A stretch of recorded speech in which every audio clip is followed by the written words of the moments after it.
Beginilah firman Tuhan. Kiranya Tuhan menjawab engkau pada waktu kesesakan.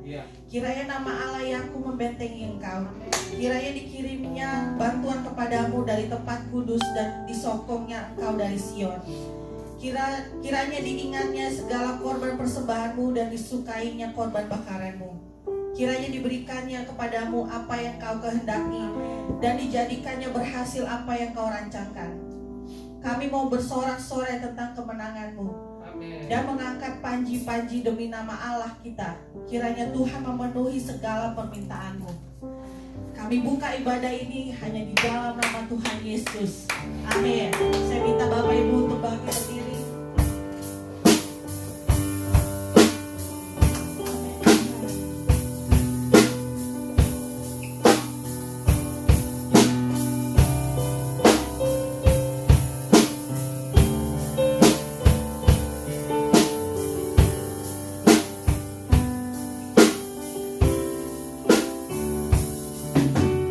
Ku panggil engkau,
Tanpa Tuhan yang di sampingku, ku tak mampu sendiri. Yes, Lord. Engkaulah kuatku yang menopangku, ku pandang wajah-Mu dan berseru, pertolonganku datang dari-Mu. Peganglah tanganku, jangan lepaskan. Kaulah harapan dalam hidupku.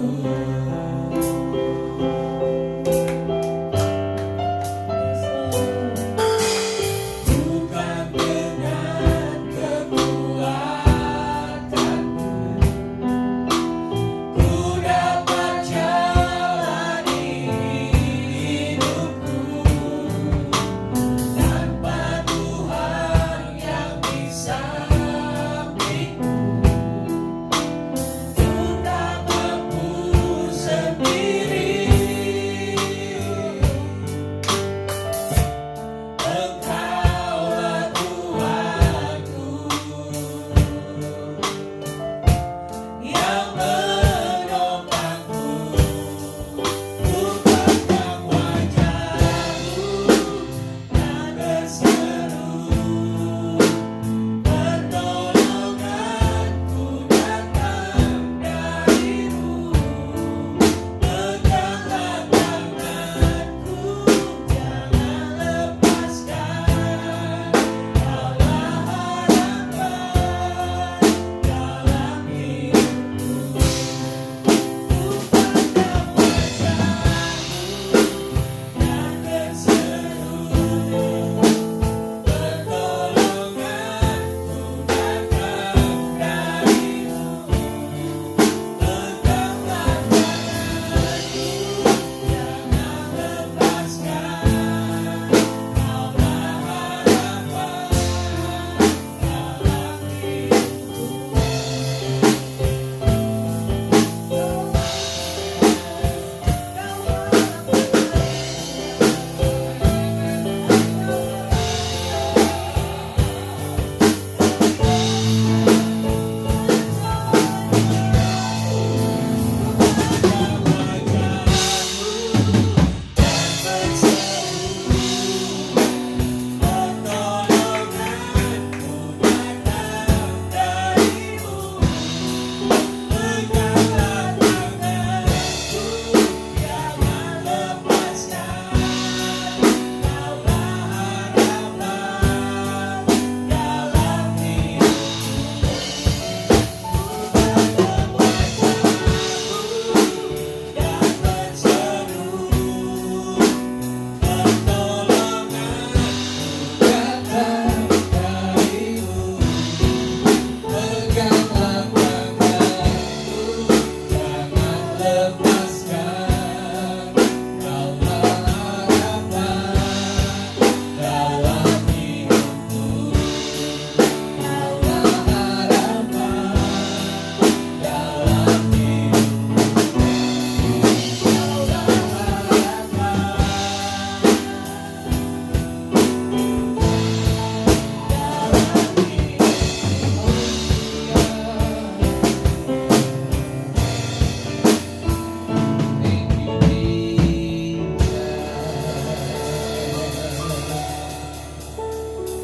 Engkaulah harapan bagi yang patah semangat.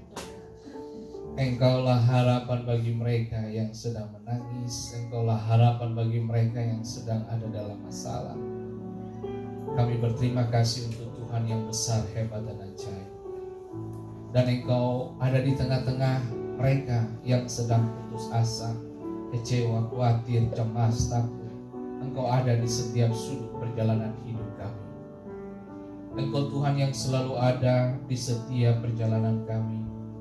Engkau berjanji, Aku Tuhan yang menyertai engkau sampai kapanpun. Dan terima kasih Tuhan Yesus untuk penyertaan sempurna Tuhan sampai detik ini. Keturunan kami, anak-anak kami, suami istri kami dilindungi, dipagari Tuhan. Orang yang mencari Tuhan, padanya selalu ada berkat dan anugerah. Terima kasih Roh Kudus, berkati setiap kami. Berikanlah kami hati dan telinga seorang murid, dan olehnya kami memiliki iman ketika firman disampaikan. Kuatkan kami ya Tuhan untuk hadapi tantangan zaman ini, bahwa kami dapati bahwa iblis tidak datang dengan bentuk yang sangar dan menakutkan, tapi dia datang dalam kelemah lembutan. Dia datang dalam hal-hal yang sepertinya biasa bagi kami. Tapi ketika kami tidak berhati-hati, kami mendapati kami sudah jatuh jauh ke bawah. Tuhan tolong kami, lindungi kami, pagari kami. Firman-Mu berkata, kemah orang benar dijagai oleh malaikat Tuhan. Dan Tuhan lindungilah kami, tolong kami Tuhan. Kami perlu tangan Tuhan. Kami berdoa karena kami tahu kami tidak sanggup menghadapi setiap tantangan hidup. Kami perlu Tuhan di setiap sudut perjalanan kami. Terima kasih Roh Kudus. Buka jalan-jalan baru, temukan dengan ide-ide baru, sampai kami tahu kemana Tuhan tuntun kami, dan kami semakin hari semakin kuat bersama dengan Tuhan. Terima kasih Roh Kudus. Dalam nama Yesus kami telah berdoa dan bersyukur. Haleluya. Amin. Silakan duduk Bapak Ibu sekalian.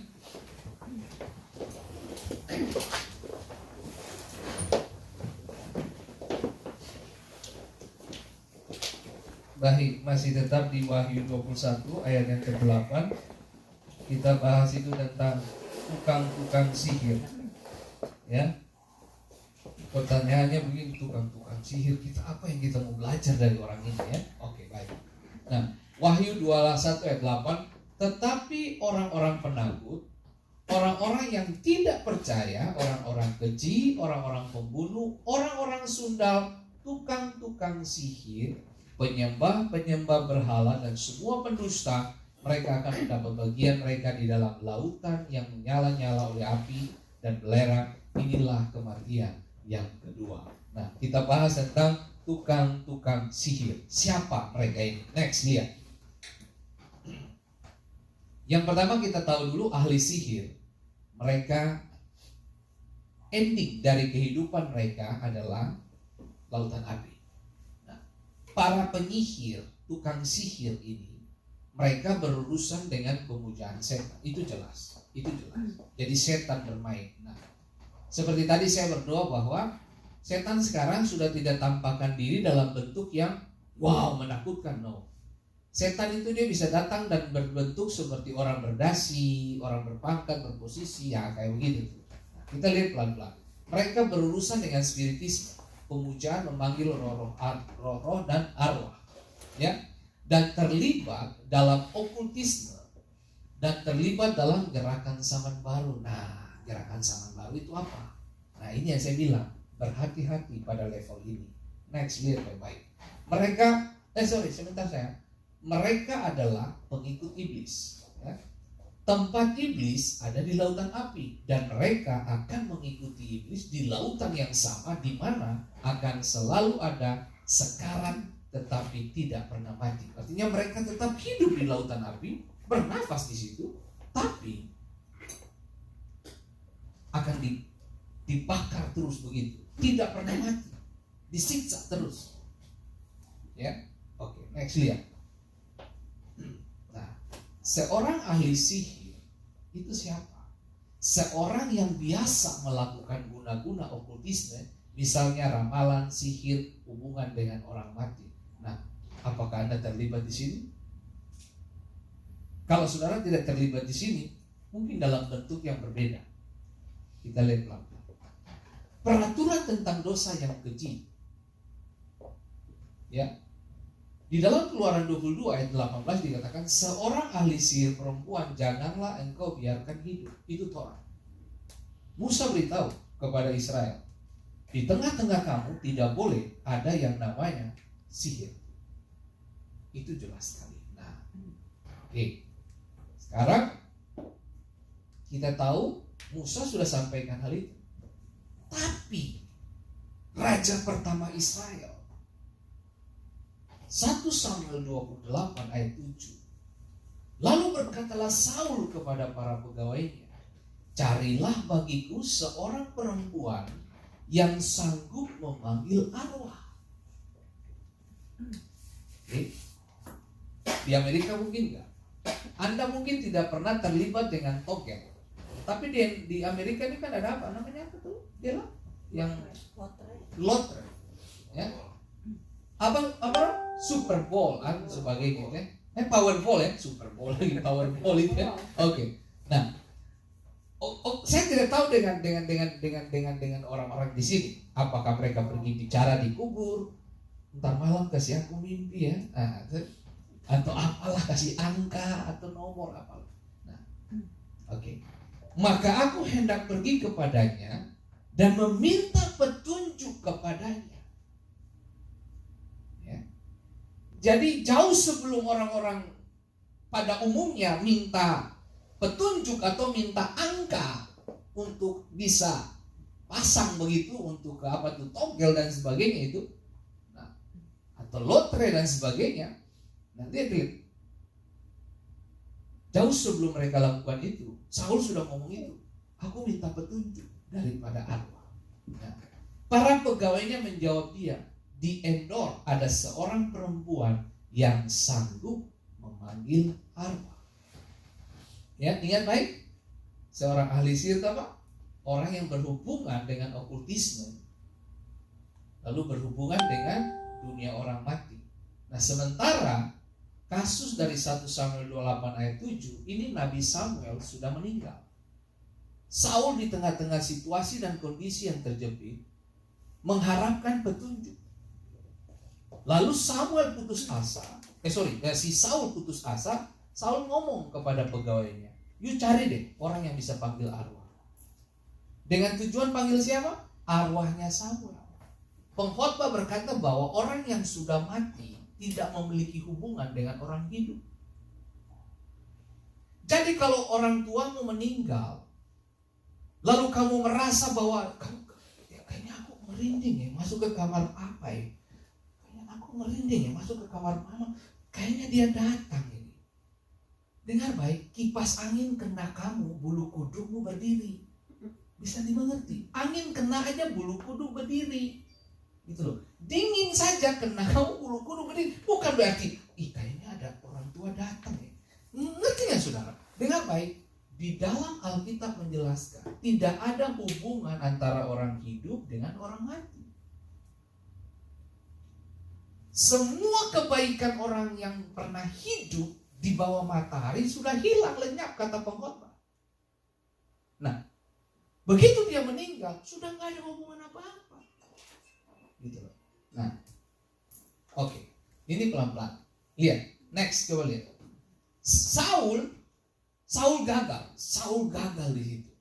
Kesimpulan akhir kita tahu bersama, kerajaan diambil dari dia dan dikasih ke Daud. Nah, lihat, sihir. Apa itu sihir?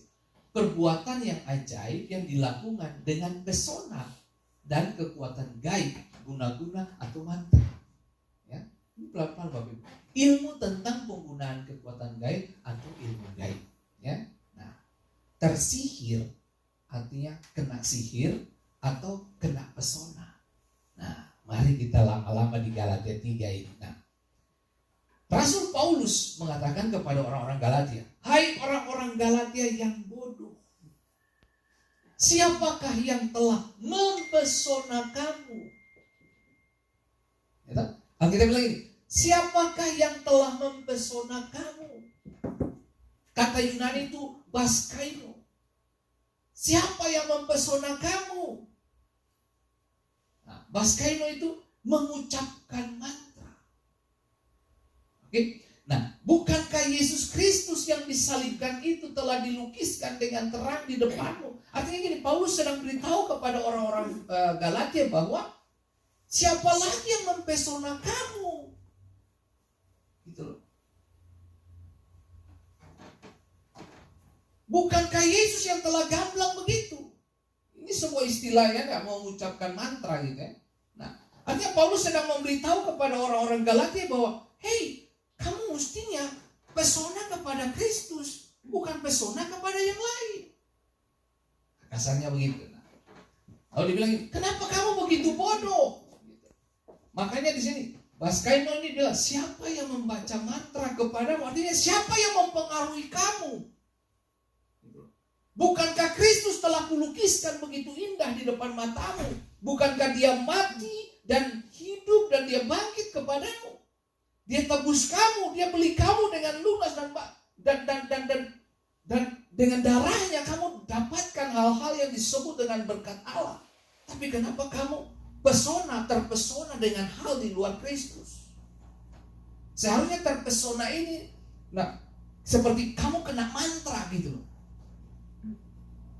Nah, tapi kemudian kita dapati bahwa Paulus menjelaskan kepada kita bahwa bukankah Yesus Kristus yang disalibkan itu telah dilukiskan dengan terang di depanmu? Artinya ini, Yesus sangat nyata bagi kamu, tapi kenapa kamu mau terpesona dengan yang lain? Gitu. Mestinya kebangkitan Kristus itu kamu seperti ditarik, kamu seperti tersihir masuk ke dalam dia gitu loh. Kemudian ini kita ambil, kemudian di dalam konteks ini Paulus sedang beritahu bahwa jangan kamu melanjutkan diri kepada hal-hal yang di luar Kristus, terpesona di luar Kristus. Di luar Kristus kamu tidak berbuah, tapi di dalam Kristus kamu berbuah banyak. Makanya di dalam Galatia ini kita kenal dengan yang namanya buah-buah roh dan buah-buah daging. Galatia pasal 5. Buah-buah roh adalah sukacita, panjang sabar, lemah lembut, murah hati, dan sebagainya. Paulus ingin kita penuh dengan yang begitu. Paulus mengajarkan kita untuk fokuskan pandanganmu dan matamu cuma kepada Kristus, jangan kepada yang lain. Siapa yang membaca mantra kepadamu? Artinya siapa yang kasih kamu pesona-pesona dunia ini?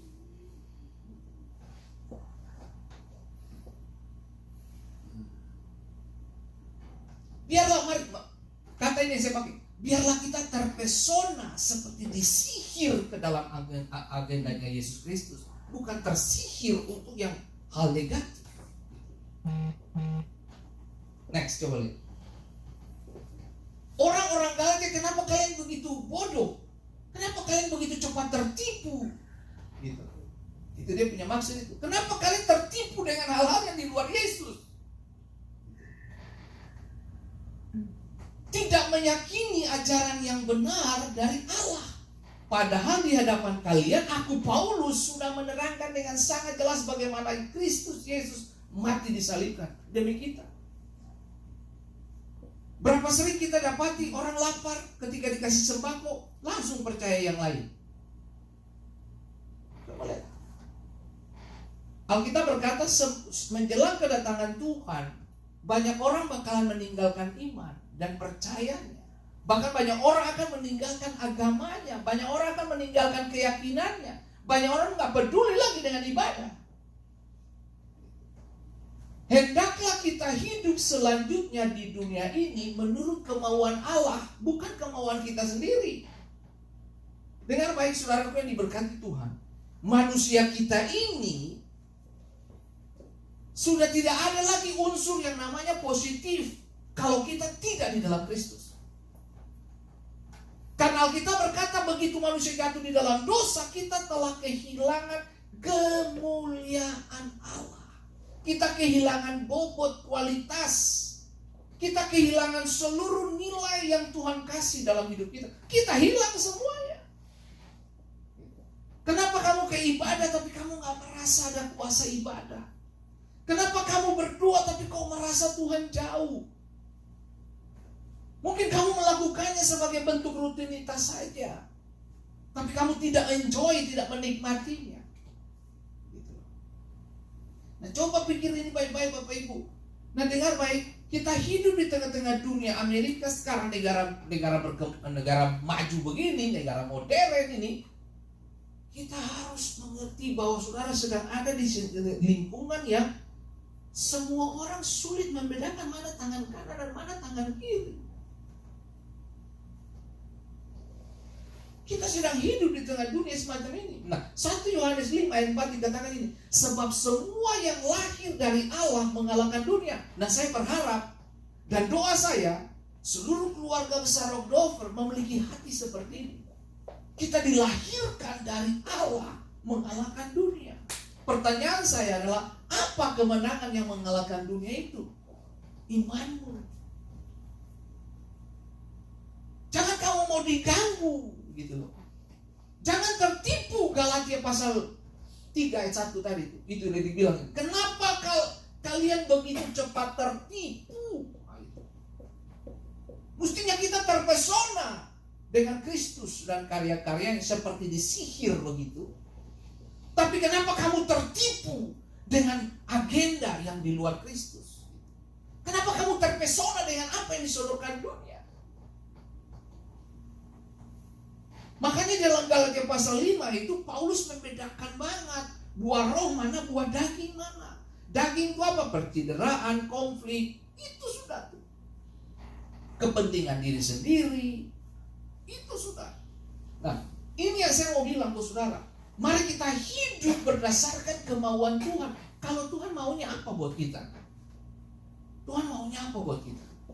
Hidup benar. Itu sudah. Itu sudah. Nah, saudara kalau ikuti berita Indonesia, sekarang yang lagi naik daun beritanya adalah K-pop. Itu bungkusan McDonald itu dijual 559 juta. Itu otak di mana bungkusannya, Michael? Itu kamu makan McDonaldnya terus bungkusannya dijual karena ada gambar K-pop itu 557 juta, 559 juta. Itu otak di mana? Kemeja saya yang pakai ini, saya jual $2 juga mungkin gak laku. Lalu kemudian saudara, Kentucky Fried Chicken gak mau kalah. Itu perusahaannya Tante Meta. Itu Tante Meta di Kentucky Fried Chicken. Kentucky Fried Chicken tulis di Instagramnya dia. Coba kasih masukan Kentucky Fried Chicken pengen bikin kemasannya. Harus ada toko-toko siapa yang kamu suka. Orang-orang pada nyundul. Habis berisik aja lo taruh muka di situ. Wah kacau sudah tuh. Nah sudah K-pop naik langsung, orang ngantri gara-gara siapa? K-pop, bukan McDonald, K-pop. Kamu tuh dapat kemasannya doang.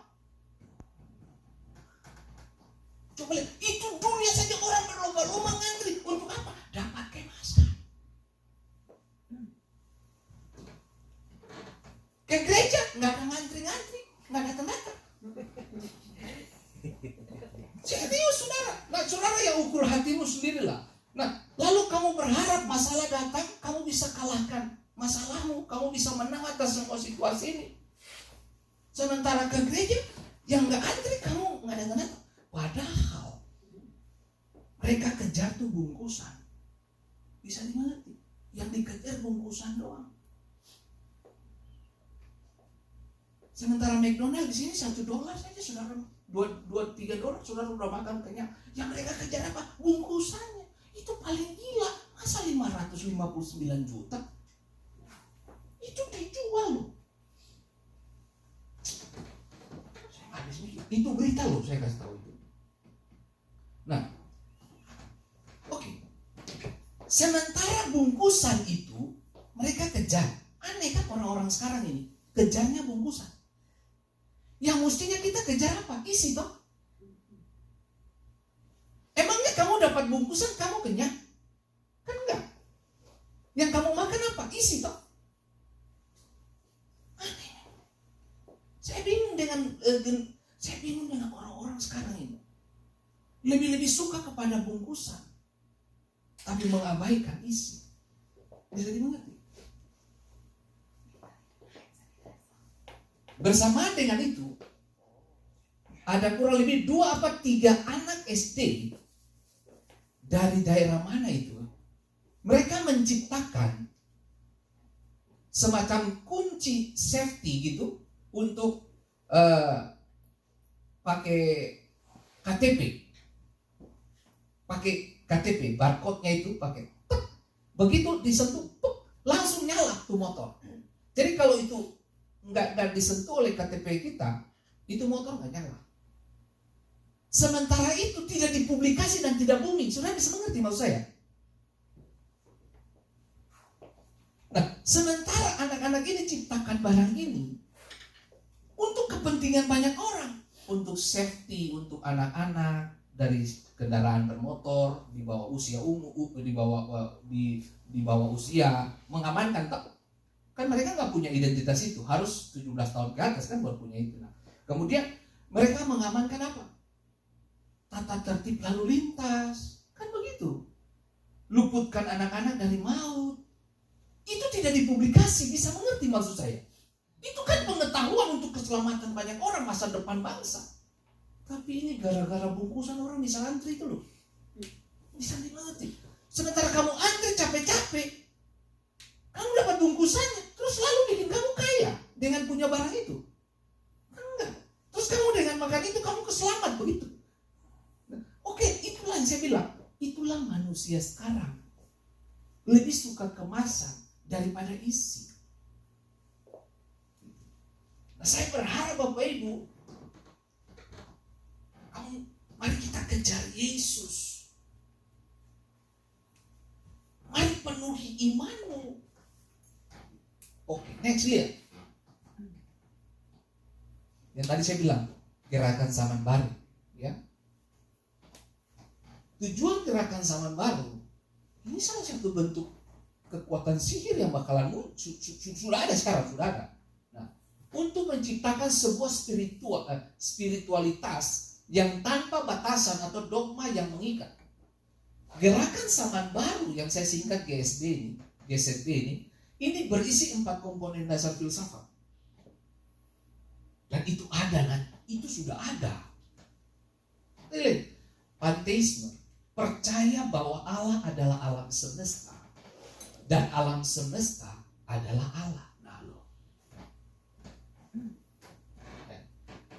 Reinkarnasi, percaya bahwa orang mati akan lahir kembali di kehidupan lain dalam bentuk berbeda.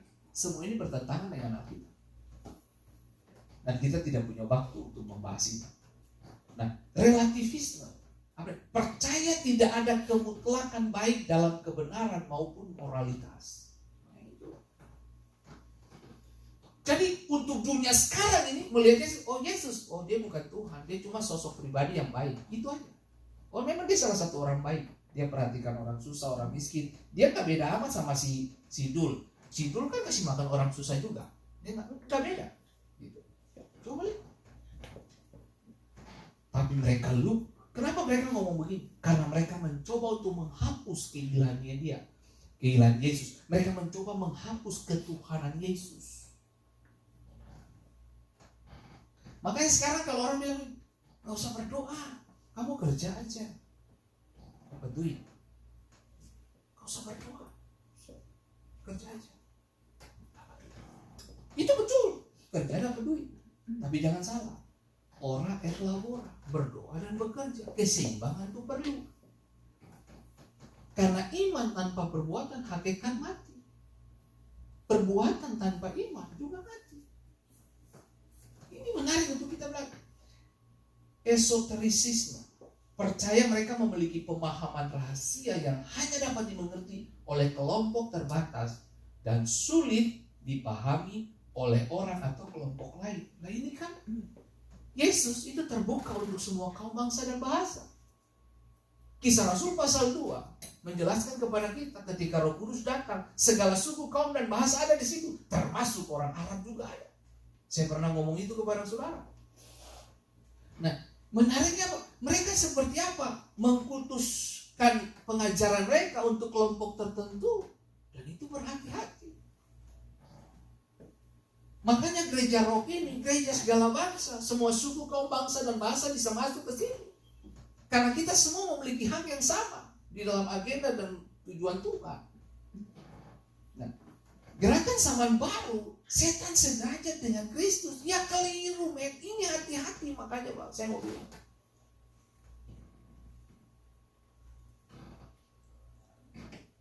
Anda lihat, kepemimpinan presiden yang terdahulu panggil nama Yesus besar-besar di bangsa ini. Tapi begitu sekarang apa? Seluruh kepercayaan punya Allah masuk ke dalam. Yesusnya kemana sekarang? Oke, kalau semua bilang sama rata Pak, ini bangsa punya semua. Jangan salah bos, Tuhan tidak bisa dipermainkan. Kita nggak bisa sejajarkan Yesus dengan yang lain. Yesus berbeda. Allah Abraham, Ishak dan Yakub beda dengan Allah-Allah yang pernah kamu kenal di belakangan ini. Satu waktu Dagon Filistin datang di depan itu tabut Allah. Mereka taruh tabut Allah di depan Dagon. Besok pagi Dagon jatuh, kepala patah, lengan patah, semua hancur. Mereka mencoba untuk mendudukkan Tuhan sama dengan Dagon, yang gak bisa. Saudara, one day, satu waktu semua kita ini bakalan berhadapan dengan tahta pengadilan Kristus. Hari ini saya berbicara begini, beberapa mungkin yang skeptis, beberapa yang mungkin agak pintar, yang mungkin sok pintar ke depan, mereka bilang, pengajaran ini sama dengan pendeta-pendeta 230, 1 abad, 2 tahun, 2 abad, bahkan 15 abad yang lalu. Sama. Nggak ada pengaruh apa-apa buat bangsa ini, nggak ada pengaruh apa-apa. Dengar baik, one day Anda dan saya akan berdiri di depan tahta, mempertanggungjawabkan apa yang kita bicara. Makanya saya jaga pengajaran saya jaga hidup saya. Setan sederajat dengan Kristus itu gerakan zaman baru. Makanya orang sekarang nggak peduli. Nah saudara, baru saja terjadi. Kita tadi jemput Elsa. Itu salah satu gereja yang ada di sana. Kita keluar. Tahu nggak yang keluar semua siapa? Oma-oma dan opa-opa. Anak mudanya di mana coba? Coba. Oma-opa yang pegang itu. Oma tuntun opa, opa tuntun oma. Mereka ke gereja. Anak mudanya di mana? Itu sebabnya penekanan saya selalu akan katakan, ajarkan anak-anakmu takut akan Tuhan. Itu saja sudah. Itu hadiah kamu untuk Tuhan. Dengar baik. Anak-anak itu hadiah dari Tuhan. Urus hadiah Tuhan baik-baik. Urus hadiah Tuhan itu baik-baik. Urus mereka baik-baik. Tapi Pak Pendeta, saya kerja, saya sudah kasih makan mereka, cukuplah. Nggak bisa. Dengar baik, anak-anak kita punya roh, jiwa, dan tubuh. Anda tidak akan pernah bikin senang mereka soal makan minum saja. Kasih mereka susu, kasih mereka coklat, kasih mereka daging, kasih mereka nasi, atau buah-buahan. Mereka tidak cukup dengan itu saja. Kita perlu kasih makan mereka firman. Kalau anak-anak belum sempat datang ke gereja, putar YouTube pagi-pagi, kasih dia dengar firman. Itu sudah saudaraku. Kalau kita nggak ajarkan dari sekarang, 10-15 tahun kemudian, Amerika bakalan repot, men. Tapi saya pun harus bilang buat saudara, ketika kerajaan Allah makin meninggi, kerajaan setan pun sama, men, dia naik. Alkitab berkata, ketika gandum mulai meninggi, lalang pun tumbuh bersama. Tuhan beritahu kepada penuai, gak usah tuai. Masa penuaian akan menentukan orang-orang yang akan dipisahkan. Jadi gandum tumbuh, lalang juga tumbuh. Kapan mereka dipisahkan? Waktu penuaian. Siapa yang menuai? Malaikat Tuhan. Malaikat yang kasih pisah nanti. Nanti antara orang benar dan orang yang tidak benar dipisahkan pada waktu penuaian. Makanya saya mengingatkan semua Bapak Ibu semua di tempat ini. Setiap hari saya mengerjakan hidup saya. Saya jaga hidup saya untuk tidak menyentuh yang disebut dengan najis, keji, jahat, apa. Saya nggak mau sentuh itu. Beberapa minggu yang lalu, saya baru kontak-kontak sama teman. Baru kontak-kontak. Tiba-tiba didapati dia sudah meninggal. Coba saudara lihat. Ini berarti kita hidup di bumi ini sementara. Pandemi ini mengajarkan kita, kan saya sudah bahas itu saudara. Salah satu adalah hidup sangat singkat. Makanya orang semua pada takut mati. Kenapa kamu takut mati? Karena kamu belum siap, itu aja. Nah, saya berharap mari kita serius dengan Tuhan. Persiapkan dirimu, kalaupun maaf ya, kalaupun satu waktu Tuhan bilang, oke, sudah waktunya kamu pulang. Kamu pulang dengan damai sejahtera.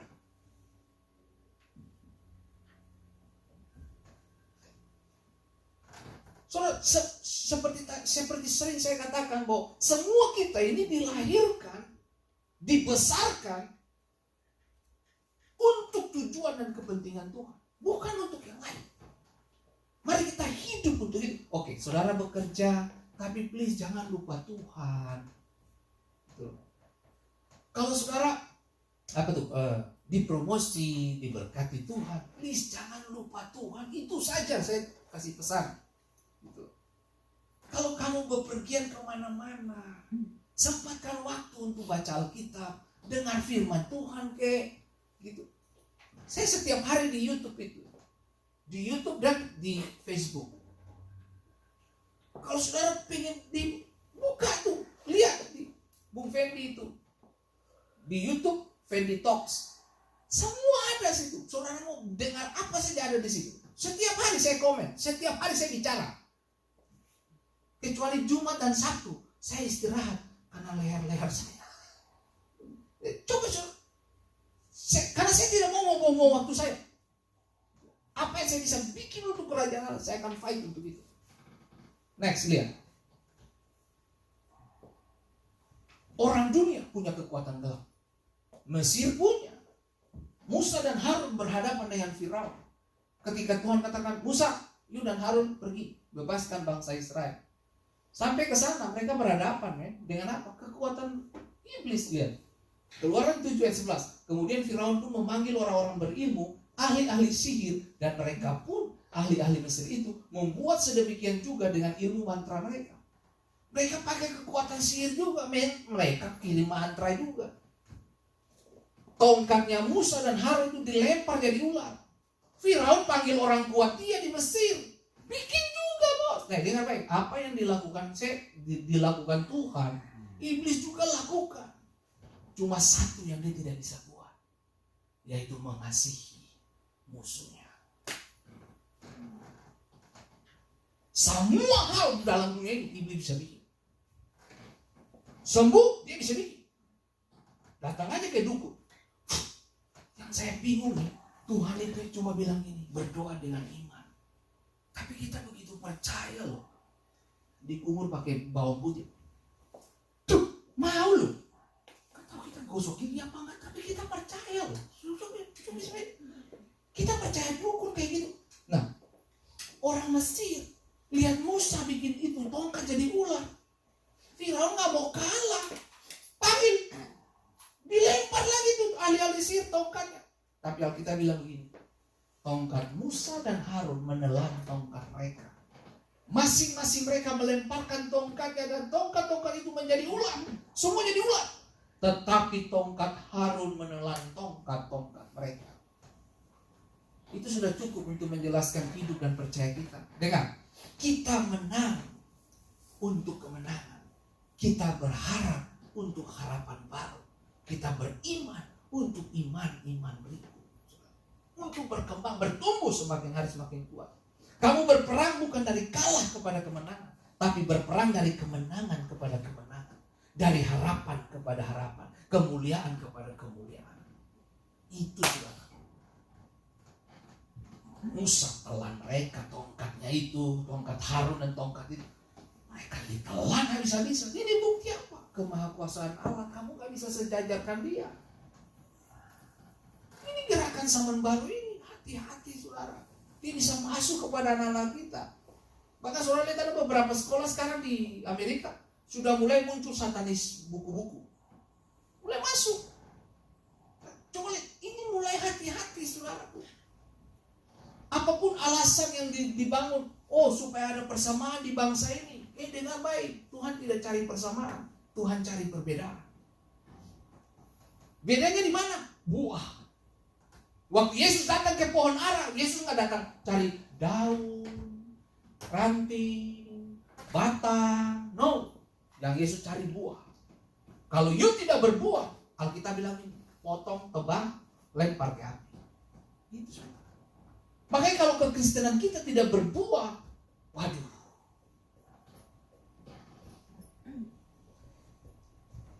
Kita semua melayani, bergereja, apa sih?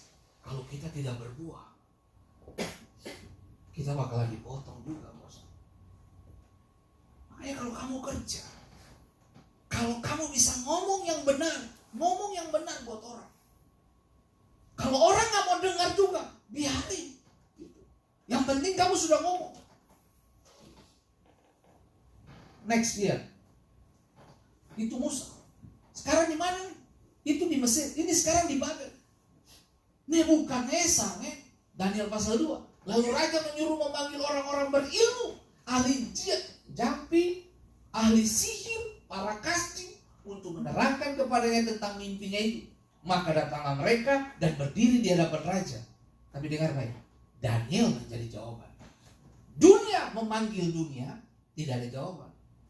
Daniel muncul, mengalahkan hikmat dunia. Pada ayat yang ke-10-11, para kasdim menjawab raja, tidak ada seorang pun di muka bumi yang dapat memberitahukan apa yang raja mimpikan. Terlalu berat dan tidak ada seorang pun yang dapat memberitahukannya kepada Tuanku Raja, selain dari dewa-dewa yang tidak berdiam di antara manusia. Siapa dia? Allah Daniel. Dan kita tahu Daniel mulai jabarkan, peng. Kesimpulan akhir, Daniel jadi pemimpin dari orang-orang berilmu. Saudara, satu, saya berdoa dalam nama Yesus, kamu akan diangkat jadi kepala di tempat pekerjaan kamu. Kamu ditentukan untuk menjadi kepala, karena bos kamu akan lihat kamu beda. Kalau cuma sama, kita nggak dipilih. Anda bayangin coba, kalau kita semua warna biru, apa yang menonjol dari kita? Karena semua biru. Coba semua biru, tapi ada orange. Makanya jam 3 Belanda main ini. Berdoa supaya dia menang. Nah, coba sudah lihat, kalau ada perbedaan, kamu dilirik. Tapi kalau nggak ada, apa yang mau dilirik? Sama aja. Oh, Bapak hire dia, sama dengan Bapak hire saya. Tapi kalau Bapak hire yang ini, wah, kita berdua gabung kekuatan, tidak sama dengan orang ini. Berarti kamu berkualitas. Daniel, excellent spirit. Beda. Saya berdoa dalam nama Yesus, semua jemaat roh memiliki kualitas hati seperti itu. Next dia, Wahyu 3 ayat 19. Bagaimana Pak Pendeta supaya kita sampai ke sana? Barang siapa yang kukasihi, ia kutegur dan kuajar. Sebab itu relakan hatimu dan bertobat. Selesai. Ibrani 12 ayat 6. Tuhan menghajar orang yang dikasihinya. Ia menyesah orang yang diakuinya sebagai anak. Jadi kalau anak nakal, kamu didik dia, itu tidak berdosa. Itu namanya mengembalikan dia kepada jalur yang benar. Makanya saya suka sebut ini, disiplin Tuhan, disiplin diri. Ibrani 12 ayat 7. Jika kamu harus menanggung ganjaran, Allah memperlakukan kamu seperti anak. Di manakah terdapat anak yang tidak dihajar oleh ayahnya?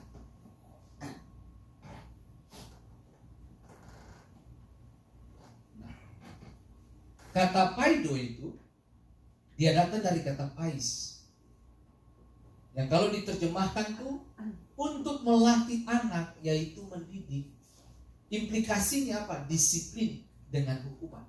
Artinya gini, mereka perlu rasa sakit. Makanya Amsal bilang begini, didiklah anakmu, letakkanlah rotan pada tempatnya, maka engkau mendapatkan hati anakmu. Itu saja. Jadi anakmu itu jangan pukulnya sembarangan. Kalau orang tua pukul sembarangan, kemungkinan besar yang gila itu orang tua. Paham? Nah, anak itu harus didisiplin karena dia melakukan kesalahan. Kembalikan dia kepada jalur. Jadi orang tua kalau disiplin anak itu bukan bunuh, kasih kembali dia ke jalur.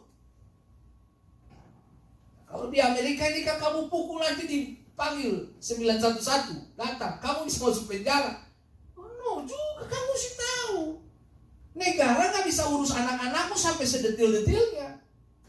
Kalau dia tidak diurus dari sekarang, besok-besok kemungkinan besar dia bisa jadi penjahat, merugikan negara ini. Makanya diajar dari sekarang anak-anak kita. Nah itu makanya, lihat itu. Tuhan menghajar orang yang dikasihinya. Apa kata menghajar? Yaitu kata yang sama dipakai Paideo itu. Makanya kalau kamu dikasihi Tuhan, ya kamu diajar. Diajar bukan berarti dibunuh, tapi dibuat jadi baik, jadi benar gitu. Disiplin. Nah itu. Nah, bahkan kata disiplin itu sama maknanya dengan kata murid. Seorang murid yang baik adalah dia tunduk dan menghargai gurunya. Kalau kamu tidak menghormati gurumu, ya kamu lulus dengan nilai yang amburadul. Nah, mari mengertilah saudaraku, untuk melatih anak yaitu mendidik. Jadi semua yang saya tulis, Ibrani pasal 12 ayat 6, Ibrani 12 ayat 7, kata ganjaran di situ pakai kata yang sama, Paideo. Tujuannya apa? Nah, itu kata dihajar. Tujuannya apa? Mengembalikan anak-anak. Dan di manakah terdapat anak yang tidak dihajar oleh ayahnya? Jadi kalau pukul anak juga bukan bunuh seperti kita tinju gitu, nggak bisa. Lu harus pukul dengan kasih.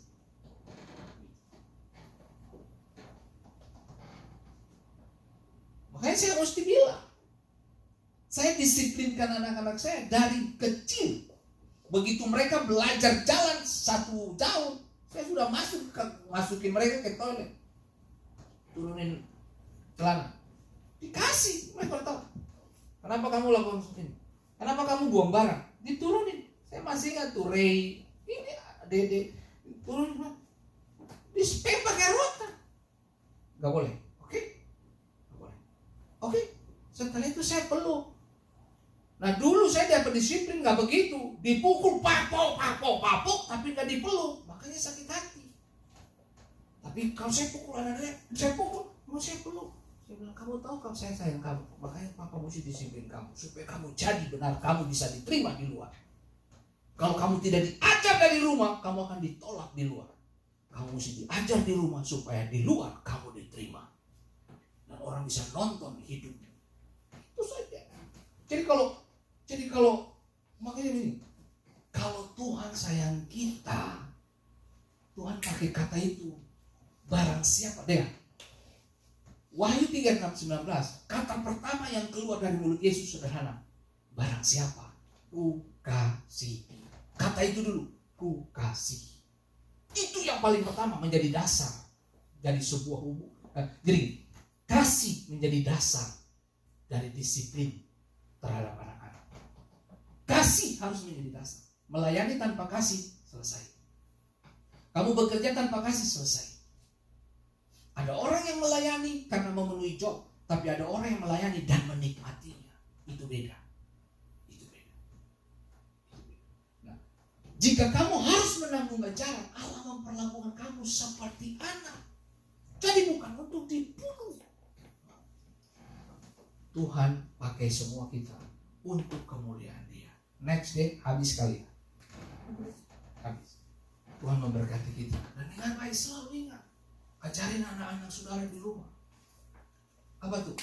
On-kan YouTube tentang yang Alkitab, Bible study, anak-anak apa semua. Pakai, mumpung anak-anakmu belum sempat datang, sudah putar. Kasih tahu, kasih nonton mereka. Jangan biarkan game ambil kalian. Dengan game juga ada sihir. Saya tahu beberapa minggu yang lalu saya pernah ceritakan. satu bulan yang lalu. Teman saya telepon dari Ambon, saya ulang. Itu mereka main apa ya? COD itu apa ya? Call of Duty. Itu. Nah, jadi mereka main barang itu anak-anak umur terus ada yang satu istilah fire itu loh, yang berantem pakai pedang, pakai api, apa sumburan api gitu. Ada game-game gitu. Mereka duduk berjam-jam, tahu nggak? Spirit masuk nih. Itu anak bisa bawa parang kemana? Ke sekolah. Dalam kondisi yang tidak sadar ya. Pegang parang bawa ke sekolah. Ngapain? Orang ke sekolah bawa buku, ini bawa parang. Dipanggil tuh teman saya Sondi itu, didoakan, terlempar seperti ular, tahu? Badannya seperti ular. Dari mana saudaraku? Oke, gini, saya tidak larang kamu main game, tapi kalau game setelah mengikat kamu, istrimu aja kamu lupa di samping kalau games itu. Kamu lupa bahwa ada bini, ada tunggu kamu, istrimu lagi tunggu karena game. Game sudah ambil waktu kamu dengan Tuhan begitu banyak. Main game oke, 1-2 jam sehari. Oke lah untuk have fun begitu ya. Ngisi waktu lah. Pakai kata itu killing time. Oke lah 1-2 jam. Tapi kalau sampai sudah 4-5 jam itu sudah masalah tuh. Buat saya itu sudah masalah. Nah ada satu lagi katanya Pak Sondi itu. Kemasukan itu COD itu. Begitu ditekin dalam nama Yesus, waktu penyembahan, waktu dalam doa pelepasan dalam nama Yesus, itu anak tiba-tiba ngerti ini maksudnya apa coba? Ya saya curiga yang suka main COD begitu menyembah, haleluya, itu salah, saya suruh delat tangking itu, nah begitu lagi begini, ini maksudnya apa? Orang kalau pegang senjata, saya pernah tembak dengan senjata asli. Jadi waktu saya nembak tuh badan bergetar juga. Iya kan? Itu mungkin kayak begitu tuh. Goyang nih. Sampai pas sore jangan itu. Langsung muntah darah dia. Tahu anak usia berapa? 11 tahun. Usia Leonel mereka. Maksud saya begini Bapak Ibu. Apa sih tujuan saya ngomong ini buat Bapak Ibu? Karena kita semua punya anak-anak tumbuh di negara maju. Apa-apa semua di gadget gitu loh, ngerti nggak Bapak Ibu? Kalau itu nggak diasah dari sekarang, kita akan kehilangan anak-anak kita. Sampai saya bilang, Son, kamu mau nggak nanti satu waktu kamu bersaksi kah? Gitu. Oh boleh Bapak ini, boleh. Saya bilang saudara, saya ditengking sama itu ngapain coba gini? Itu kan kamu pernah nonton film Rambo tuh film kayaknya film itu bohong itu. Karena saya tembak pakai senjata yang asli itu kayaknya ini masa dia pegang begini aman aja. Kok senjata berat lagi? Tapi sudahlah, setan tuh kalau udah duduk seseorang, sudah dua saudaraku, itu kerja berat untuk kamu lepaskan anak-anakmu dari situ. Bahkan sampai gini, ada yang bermain sampai mati di tempat. Bukan cuma mati. Ada yang bermain sampai lupa makan itu. Sampai kena penyakit kan itu apa dulu? Mah akut. Karena lupa makan itu. Tuhan memberkati kita. Tuhan tolong anak-anak kita.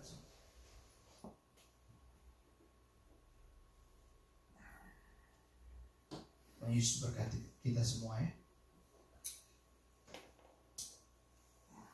Sebagai satu contoh saja, tadi saya baru dengar dengan istri tentang berita ada seorang dokter, dia mencoba membuat penelitian. Saya sebut penelitian saja, percobaan begitu. Dia konsumsi makanan-makanan yang model ultra food ya, dipanasin. Ultra proses ya. Jadi yang diproses berlebihan. Ya, diproses. Saudara tahu 30 hari dia makan. Aduh. Itu yang tadi anak itu kurus ya. Itu dokter kurus ya. Tahu-tahu purinya 30 tahun langsung buncit. Itu lemak-lemak tumbuh di mana-mana. Makan daging-daging olahan gitu. Kesimpulan akhir apa? Dicek otaknya sebelum dan sesudah. Semua sistem sarafnya beberapa terkoneksi, akhirnya adiktif, kayak kecanduan. Soalnya saya cuma mau mengingatkan Bapak Ibu, baiklah marilah kita kecanduan sama firman Tuhan kah? Jangan cuma kecanduan untuk hal-hal yang fisik tak? Mari kita kecanduan dengan firman lah. Kamu di mobil, tel YouTube apa? Saya punya podcast ada tuh Fendi Simatau. Kamu putar dengan khotbah. Apalah? Siapa yang bisa kasih informasi yang benar buat saudara? Dengar khotbah supaya kamu pintar. Jangan putar lagu-lagu dangdut bikin rusak kau punya jiwa saja. Ketemu tiang kamu goyang, ketemu pohon kamu sembunyi. Apa sih aku? Gitu. Oke. Baik, mari kita satu di dalam doa. Mari Pak Romi, Bu Dela dan semua tim musik, mari kita oke. Sebelum saya mengakhiri ini, mari kita satu di dalam doa. Bapa yang baik, kami berterima kasih untuk Wahyu 3 ayat 19. Barang siapa yang ku kasih, ku hajar, ku tegur, relakan diri dan bertobat. Tuhan Yesus, hari ini biarlah sukacita Tuhan jadi bagian hidup kami. Tuhan tolong kami, biarlah kami mendapat yang esensi, bukan bungkusan. Kami dapatkan yang esensi. Kami dapatkan Yesus. Seperti Tuhan berhadapan dengan pohon ara. Tuhan tidak cari ranting dan daun, tapi Tuhan cari buah. Tuhan Yesus, kiranya peristiwa yang dialami oleh Sakeus naik ke pohon ara itu, Tuhan menjumpai dia di pohon itu. Sakeus turun. Kiranya Tuhan menemukan orang-orang seperti Sakeus yang hendak melihat Yesus. Tuhan tolong kami Tuhan Yesus. Temukan orang-orang-Mu di onsite ini, dalam ibadah ini. Temukan juga orang-orang-Mu ya Tuhan di online service. Tuhan terima kasih. Berkati setiap kami. Satu hal yang kami minta, berkati anak-anak kami. Tuhan tolong mereka. Kesadaran akan Tuhan kembali nyata dalam hidup mereka. Terima kasih Roh. Sebentar kami akan memberi persembahan. Tuhan berkati, kuduskan pemberian kami. Kami mau memberi dalam sukacita Tuhan. Haleluya. Amin. Silakan memberi Bapak Ibu. Memandang wajah-Mu dan berseru, pertolonganku datang dari-Mu. Peganglah tanganku, jangan lepaskan. Kaulah harapan dalam hidupku. Memandang wajah-Mu dan berseru, pertolonganku datang dari-Mu. Peganglah tanganku, jangan lepaskan. Kaulah harapan dalam hidupku.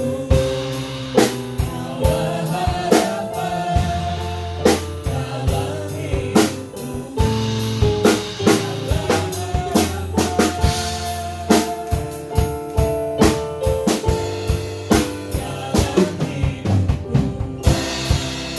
Haleluya.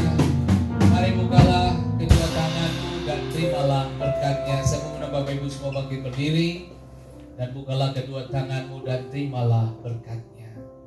Tuhan memberkati engkau dan melindungi engkau. Kemah kediaman orang benar dipagari, dijagai oleh malaikat Tuhan. Berkat yang sama turun kepada setiap kami.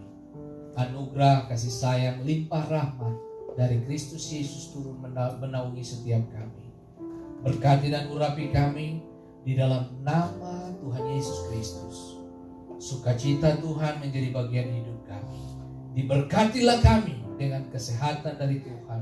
Diberkatilah kami dengan kesehatan jiwa, kesehatan roh kami untuk terus terjaga dalam hadirat Allah. Haleluya. Amin. Ibadah selesai. Tuhan memberkati Bapak Ibu semua. Sampai jumpa minggu depan. Haleluya. Mari Stella.